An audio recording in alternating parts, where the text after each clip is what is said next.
O que seria melhor? Ser pequeno em um mundo de gigantes ou gigante em um mundo de pequenos? Você preferiria viver em um reino de cientistas loucos, cheio de invenções inúteis, ou numa cidade em que cavalos são civilizados e humanos são animais selvagens? Olá, seja muito bem-vindo a mais um vídeo do Clube de Literatura Clássica aqui no YouTube.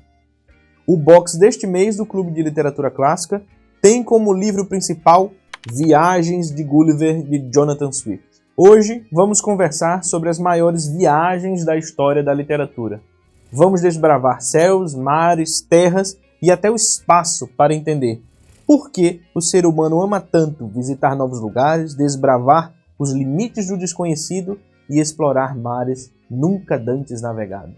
Antes de tudo, peço para que você curta, comente e compartilhe esse vídeo. Também não se esqueça de se inscrever no nosso canal e ativar o sininho das notificações para receber todo o nosso conteúdo semanal.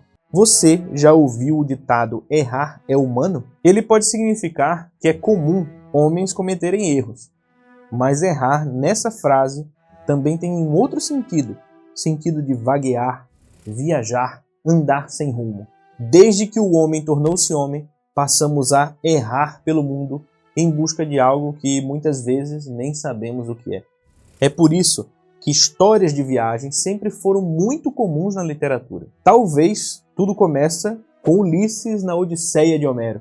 Após 10 anos na Guerra de Troia, ele tenta voltar para casa, mas passa por uma terra de canibais, fica preso em uma ilha onde se come a flor de lótus e se perde a noção do tempo, é feito refém por uma bruxa, enfrenta monstros de várias cabeças e com voz de cachorro, fica preso em uma ilha em que uma deusa se apaixona por ele e só depois disso volta para casa. E ainda encontra muito problema por lá. Já na Antiguidade Romana, a Eneida de Virgílio também fala a respeito das viagens. No caso, Enéas, troiano fugido da guerra, tenta encontrar uma terra para o que restou do seu povo. E encontra lá na Península Itálica um local muito interessante para fundar um novo reino que mais tarde seria chamado de Roma. Avançando bastante no tempo, os Lusíadas de Camões é uma mistura da Odisseia e da Eneida, mas adocicada pelo viço da última flor do laço, a língua portuguesa. Em Os Lusíadas, Vasco da Gama faz o caminho de Portugal até as Índias, e enquanto isso, Camões conta a história dos grandes heróis portugueses. Chegando na literatura moderna, em A Volta ao Mundo em 80 Dias, de Júlio Verne, o gentleman Phileas Fogg, um entusiasta dos novos meios de transporte, quer conhecer todo o globo em 80 dias. Já Coração das Trevas, de Joseph Conrad, nos leva ao coração do Congo, em meio à Bélgica do terrível Leopoldo II. Em Terra dos Homens... Esse é um livraço, hein? Esse é bom demais. Em Terra dos Homens, Saint-Exupéry nos leva a bordo de seu pequeno avião, pelo frio da Cordilheira dos Andes, até a quentura do deserto do Saara. No Pequeno Príncipe, do mesmo autor, viajamos por planetas, esteroides, mundos extremamente particulares, cheios de reflexões.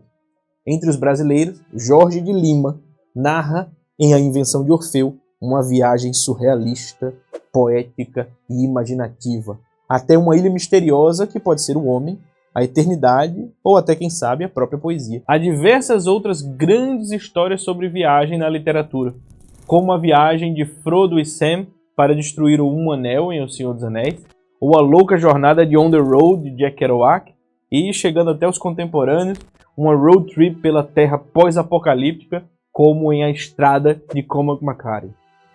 Com isso, podemos perceber que o relato de viagem se tornou um gênero consagrado da literatura.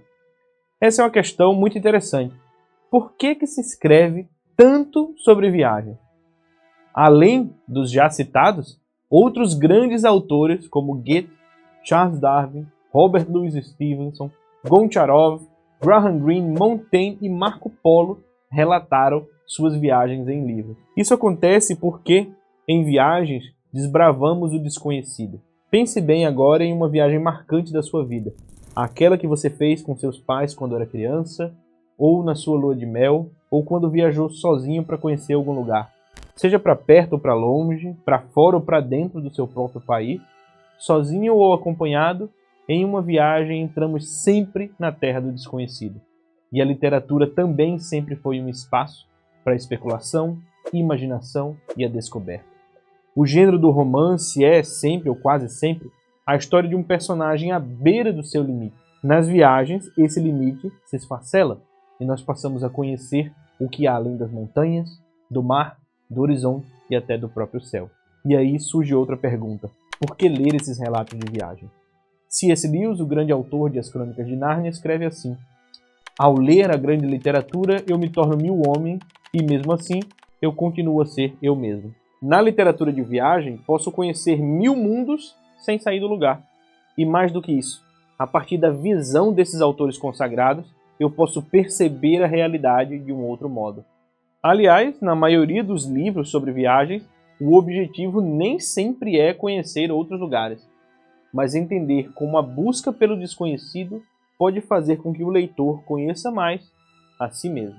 Viagens de Gulliver, box deste mês do Clube de Literatura Clássica, é talvez o maior livro desse gênero específico chamado literatura de viagem. Escrito por Jonathan Swift e publicado em 1726, o livro é uma sátira às sociedades e à natureza humana, disfarçado como um relato de viagem. O protagonista, Lemuel Gulliver, que é um cirurgião e capitão de navio, vive 4 viagens fantásticas, nas quais encontra sociedades exóticas e distintas da realidade inglesa, mas nem tanto. Este é um livro engraçado, extremamente divertido, mas que também é ácido, satírico e tece críticas extremamente inteligentes. Gulliver conhece países como Lilliput, um reino onde as pessoas têm 15 centímetros e acham que são donas do mundo. Brobdingnag, um reino de pessoas gigantes absolutamente pacíficas. Laputa, uma ilha de intelectuais geniais, mas completamente inúteis. E o país dos Homerins, onde cavalos são inteligentes e virtuosos e humanos são selvagens e irracionais. Ler Viagens de Gulliver é conhecer o maior clássico da literatura de viagem e entender como a especulação, a imaginação e o desconhecido podem explicar o que somos, onde estamos e para onde vamos. Para adquirir o seu box, torne-se um assinante do Clube de Literatura Clássica neste mês. A gente tinha que fazer uma espécie de caderninho, um passaporte, né? Um passaporte do clube. E a gente vai colocando Lilliput, aí puf, um carimbo, passei por lá, né? Deserto do Saara em Terra dos Homens, puf, coloca um carimbo. Vou colocando um carimbo de cada cidade que a gente vai passando dentro do livro, ó, puf, puf. Eu acho que a gente podia fazer isso aí, né? Eu acho que ia ser legal. Vamos ver o que a direção acha. Eu acho que eu nem podia falar disso.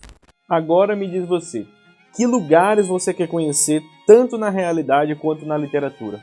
Qual livro de viagem eu esqueci de falar aqui nesse vídeo? Escreva aí nos comentários. Um abraço e até mais.